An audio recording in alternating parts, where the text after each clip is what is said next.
O Procurador-Geral da República, Rodrigo Janot, apresentou a segunda denúncia contra o presidente Michel Temer. Ele é acusado de organização criminosa e obstrução de justiça. Segundo Janot, Temer liderava diversos parlamentares do PMDB para recebimento de propina de empresas estatais. A suposta fraude teria criado um rombo de 600 milhões de reais aos cofres públicos. O Procurador-Geral da República, Rodrigo Janot, denunciou ao Supremo Tribunal Federal o presidente Michel Temer, os ex-presidentes da Câmara, Eduardo Cunha e Henrique Eduardo Alves, o ex-ministro Gedel Vieira Lima, o ex-assessor do presidente, Rodrigo Rocha Loures, e os atuais ministros, Eliseu Padilha e Moreira Franco. Segundo o procurador, Temer, os deputados e ministros formaram uma organização criminosa para a prática de vários delitos, que atuou desde meados de 2006 até os dias atuais. O esquema teria permitido ao grupo receber em propinas mais de 587 milhões de reais. A segunda denúncia do Procurador-Geral da República contra o presidente Michel Temer inclui o dono da JBS, Joesley Batista, e o diretor Ricardo Saldi. No documento, Janot anula a imunidade concedida aos dois executivos, que havia sido garantida no acordo de delação premiada. A acusação de obstrução de justiça tem como base a gravação feita por Joesley Batista em reunião com Temer em março desse ano no Palácio do Jaburu. Ainda segundo Janot, Michel Temer teria cobrado propina da JF para Eduardo Cunha e o doleiro Lúcio Funaro. Rodrigo Janot enfatiza ainda que há práticas criminosas do presidente Michel Temer durante o atual mandato presidencial. Agora, de acordo com a Constituição, o Supremo deverá encaminhar a denúncia para a Câmara dos Deputados, que votará se autoriza a investigação. Michel Temer disse que é inocente. No evento em que autorizou a construção de uma ponte para ligar os estados do Pará e Tocantins, Temer sugeriu que Janot estaria ultrapassando o limite da lei. Então, quando falam, por exemplo, de abuso de autoridade, eu costumo dizer o seguinte: não é abuso de autoridade contra o presidente, contra o governador, contra o deputado. É quando alguém ultrapassa os limites da lei. Daí é que é a violação da autoridade. E é uma coisa que nós devemos evitar no Brasil. Ao participar de sua última sessão como procurador no STF, Rodrigo Janot evitou responder perguntas de jornalistas. Negou que tenha cometido abuso de autoridade e fez uma declaração em tom de despedida. Dei, nesse período, o meu melhor, fiz aquilo que eu achei que fosse o melhor para o desenvolvimento da sociedade brasileira, para o desenvolvimento do processo civilizatório do Brasil. E espero que assim continue, que nós tenhamos dado um passo adiante, né, no combate a essa corrupção endêmica que vigora no Brasil. Cometeu abuso de autoridade, procurador? Jamais. O ministro-chefe da Casa Civil, Eliseu Padilha, disse que a denúncia se ampara em depoimentos de delatores. Moreira Franco, Gedel Vieira Lima e Rodrigo Loures negaram qualquer ato ilícito. A defesa de Henrique Eduardo Alves não foi encontrada. Já a defesa de Eduardo Cunha disse que a inocência dele será provada no processo. O ministro Edson Fachin, do Supremo Tribunal Federal, decidiu converter a prisão temporária do empresário Joesley Batista e do executivo Ricardo Saldi em prisão preventiva, ou seja, por tempo indeterminado.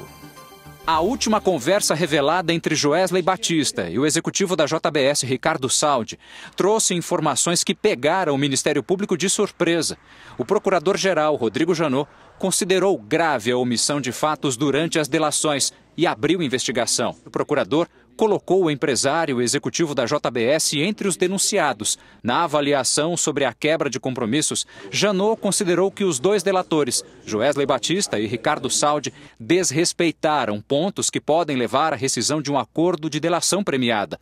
Eles mentiram sobre fatos de que tinham conhecimento, se recusaram a prestar informações. E Janot ainda avaliou que ficou provado que, após a assinatura do acordo, os dois sonegaram, adulteraram, destruíram ou suprimiram provas.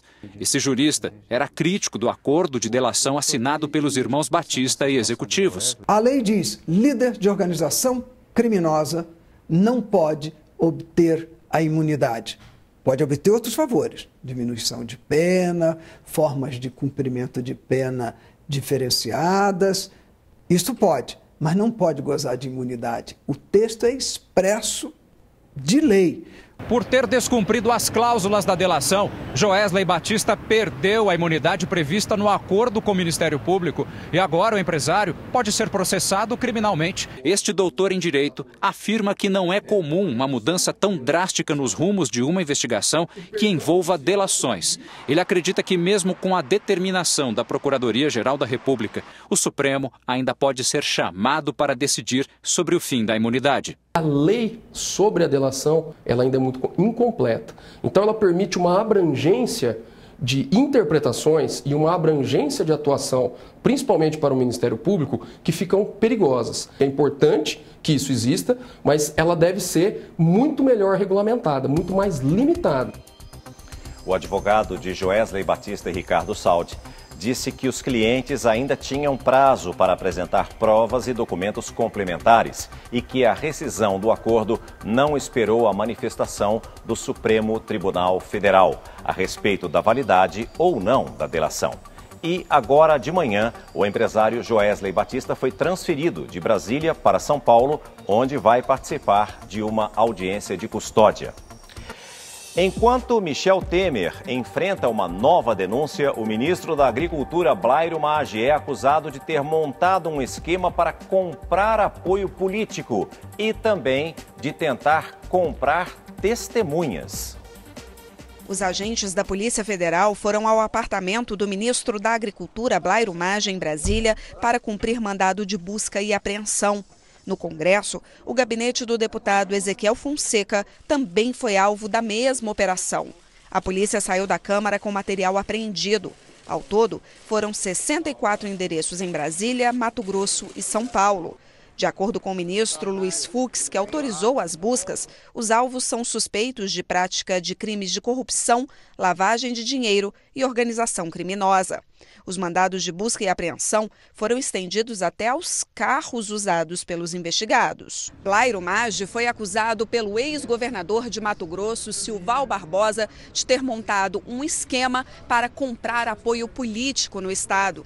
Segundo o ex-governador, Blairo ainda teria oferecido uma ajuda a Silval caso ele não fechasse um acordo de delação premiada com a Justiça. Blairo Maggi ainda é suspeito de ter comprado uma testemunha para que ela mudasse o depoimento que ela deu ao Ministério Público Estadual. O ex-governador Silval Barbosa foi preso em setembro de 2015, acusado de fraudar uma concessão de benefícios fiscais de Mato Grosso. Na delação premiada, ele entregou à Justiça vídeos em que políticos aparecem recebendo dinheiro em troca de apoio. Um deles é o deputado federal Ezequiel Fonseca, que na época era deputado estadual. Em nota, o ministro Blairo Maggi nega que tenha mandado ou agido de forma ilícita dentro do governo ou para obstruir a justiça. Afirmou que não houve pagamentos feitos ou autorizados por ele para acobertar qualquer ato. Também em nota, o deputado Ezequiel Fonseca nega que tenha cobrado ou recebido dinheiro para defender o governo.